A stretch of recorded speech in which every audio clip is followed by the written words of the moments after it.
Hi, let's learn Song of the Wind. I'm going to play it to you first so you get an idea of what the tune sounds like and you can get that into your inner ear. So it starts with an open A. 1 and 2 and.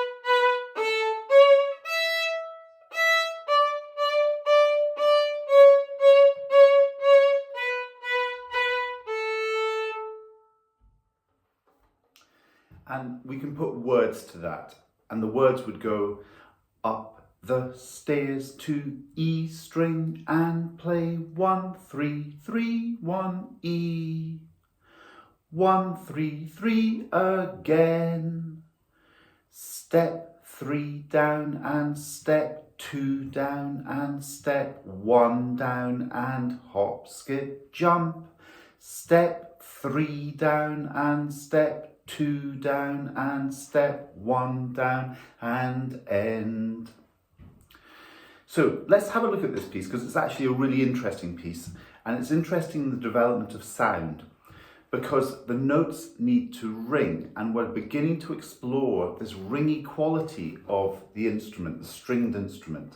So if you take your right hand and you're going to pluck the A string,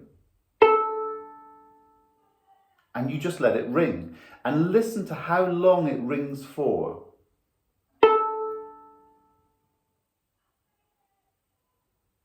So it resonates for a very, very long time. Now, when we play with the bow, we're listening for the same thing. We're wanting the same resonance to be happening during the note and after the note.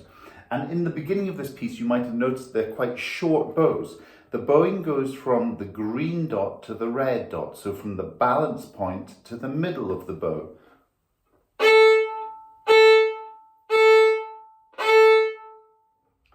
So what we're going to do is just explore the shaping of a note. So the first exercise doesn't actually use the violin or the bow, but we hold hands with our mum or our dad like this, and then we put the right hand on top of our shoulder. It's absolutely freezing here in Scotland, so this is a nice way of warming your arm. And we just go like this. We call this stroking the cat's back. Now, when I'm doing that, you might notice that my arm sinks into the middle and then comes up and releases. Sinks, then releases. Sink, then release. And you can see a tiny little bit of action in my elbow as it sinks down. So that's stroking the cat's back. Then the next exercise we're going to use is what we call shoulder pushes. So I have my nice bow hold and I just place the bow in the middle on top of my shoulder, and just using the weight of my arm going through my fingers, which are rounded, I'll feel my thumb pinching up and the weight going down. Push. Push, and you'll feel a little gentle push on your shoulder. If I turn the bow, you'll see what's actually happening is that the bow stick is just coming down and kissing against the hair slightly, and then I release. Kiss and then release. So these are just the shoulder pushes. Then the next exercise is scooping. And if you imagine that you've got a spoon and you've gone into your tub of ice cream and you've been a little bit socially awkward and you haven't put a plate in there, you've just gone and eaten it straight from that tub. You're going deep into the ice cream, then you come up with your spoon, you've got a huge amount of ice cream which you can eat. If you go slightly more shallow, you get maybe a bit less ice cream on it. Imagine that your elbow is that spoon. So you could go deep into this tub and you'll get a really loads of ice cream. Or you can go slightly shallower with this arc. The key thing to understand is that this arm, when we're playing, is nice and balanced like a cloud. And sometimes it can go deeper or it can go slightly shallower. But it's the weight of that arm that determines the intensity in our sound. So if I then take the instrument, I could look at that in another way, which we need for this piece, and that's circle bows or windmill bows. So I place the bow on the A string, and I'm just going to do a little bow and let my elbow drop. Then I'm going to take my hand and it's going to go all the way around and land and settle. Now you'll notice that my hand is making a big circle, but my elbow also makes a circle. It's just a smaller circle. But it must be there. Now we could do an A major scale using circle bows. So A first, then Mr. 1. Mr. 2, just settle onto the string. Mr. 3, land and settle, go. Open E, land, settle. Mr. 1, land and settle. Mr. 2, land and settle. And Mr. 3, land and settle. So you can see that I pull into the string and then I make my nice circle. When we do a normal bow stroke, we're doing something very similar, but we're only using a small arc from that circle. So it looks like this.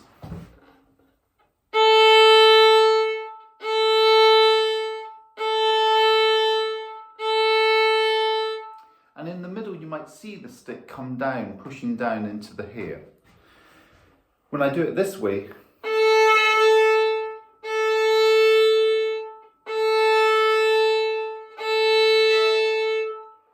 so the bow stroke is a little bit like a diver.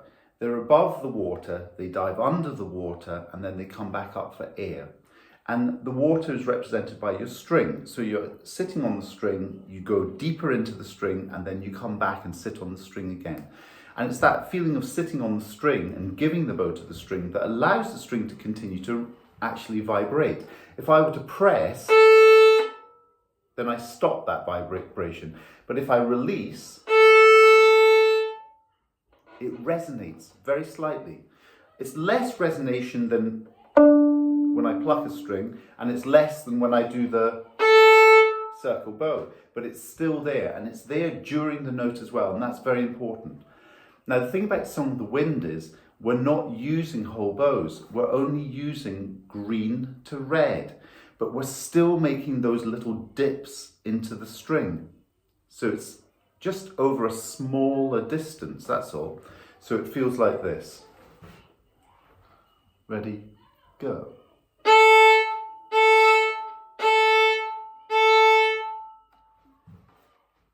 So that can be practiced all the time. It's an important part of this particular piece.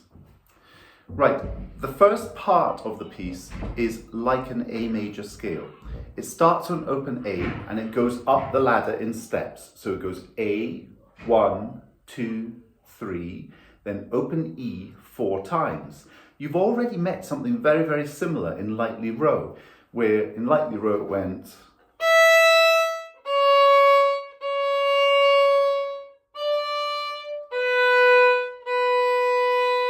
this bit here.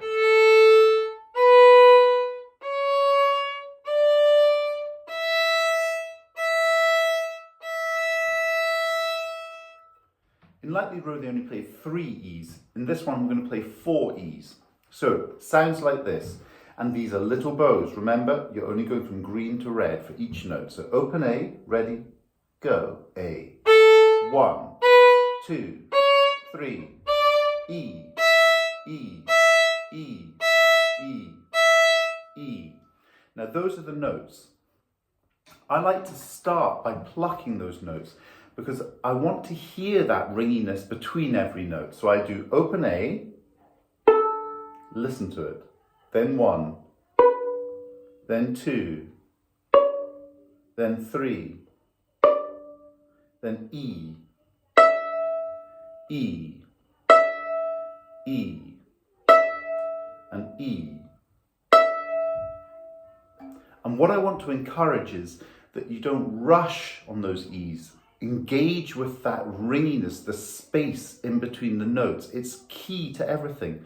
It's like life itself. Your birth and your death are not really the interesting parts of your whole life. It's what's in between that's of interest, and this is the same in music. It's the space in between that's of real interest. So after I pluck the strings, then we're going to just use the bow again. So A, 1, 2, 3, E, E, E, E, E. Beautiful. Right. In this piece, there are two tricky bits, which actually I like to look at earlier before I start embarking on it. But we're going to go through these tricky bits straight away. The first one is this. You play Mr. 1 on the E string. Ready? And I'm going to do Piccadilly Circus. Ready, go. Now I leave the 1 on the E string, but I put Mr. 3 over on the A. Mr. 2's not gone down at all. He's on holidays in Lanzarote or somewhere. Then I move the back of the hand, the rolling the bow over to the A string, play Mr. 3. Ready, go. So at the moment I've got 2 fingers down on the strings. 1's on the E, Mr. 3's on the A. I now hop Mr. 3 over. I'll show you that again. So Mr. 3 hops over. It doesn't slide over, it hops. And it's on the stripe. Then the bow goes down with the arm leading down. Ready, go. Back to Mr. 1. Open E. So I'm going to just do that again. So Mr. 1 on the E string, Piccadilly Circus, ready, go. 3 on the A string, roll the bow over, ready, go. Hop the 3 to the E string, arm rolls the bow down, ready, go. Back to Mr. 1, go. Open E, go. Fantastic. Okay, so that's the first exercise, and you need to be really, really clear with that. You have to remember that it always goes fingers first, then the bow, then go. So when I played, fingers, bow, go. Fingers, bow, go. Back to 1. Fingers, bow, go.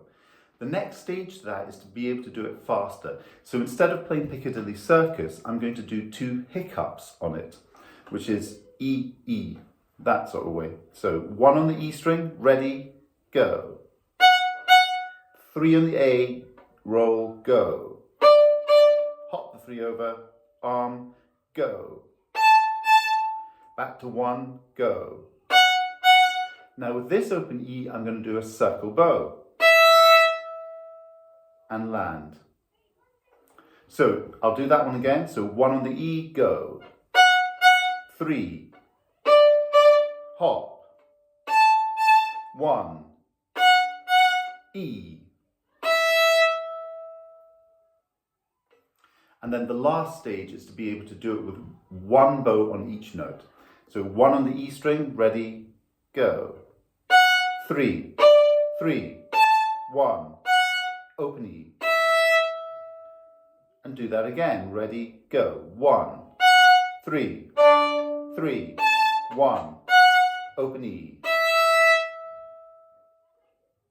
So that's the first tricky bit. Now I'm going to do the next tricky bit, which happens later on in the piece, and it says hop, skip, jump. And this has a trickiness for the bowing and also the left hand. So with the left hand, we play open A, then just Mr. 2 on the A, then open E. So I'm just going to play that Piccadilly Circus. So open A, just Mr. 2 behind that second stripe, then open E. So I can do the same thing here with 2 bows on each note. Open A, go. 2, E. Then single bows. A, 2, E, and circle. Now, there's a difference in circles. We could do a circle that's like a beach ball in its size. It's huge. We could go smaller and we could do a hockey ball. But we could go even smaller if we don't have time and do a golf ball. And this one is the golf ball. So we go open A, hop, 2, skip, E, jump, and I'm ready. So those are the two tricky bits, and they should be worked on in advance before actually tackling this whole piece. The next part of this piece is actually about the words. Everything that we play on a violin or any musical instrument is a text. It's trying to say something, and it responds to normal text in the way that we utter what we're saying on the music. So if you have a phrase that goes, that's an amphibrach. A weak syllable, a strong syllable, a weak syllable. If you have a phrase which is like David, then that's a trochee. So we use this idea of these texts. Well, in this song, I'm going to use text in a slightly different way because it's going to tell me what to play. So the words of it are step 3 down and step 2 down and step 1 down and hop, skip, jump. So think of those words as you play because they're going to tell you when to change fingers. You only change your fingers when you hear the number. So it starts on open E, step, then 3. So 3 on the A string, roll over, 3 down and step 2 down and step 1 down and hop, skip, jump. Then you do the same thing again. Step 3 down and step 2 down and step 1 down and end. And that's the whole tune. I think it's a really upbeat, happy tune. It's in A major, which is a really happy key, and it really has a spring to it which is dancey. I hope you enjoy playing it. Maybe you send me a recording or something like that and let me hear how it goes. Bye now.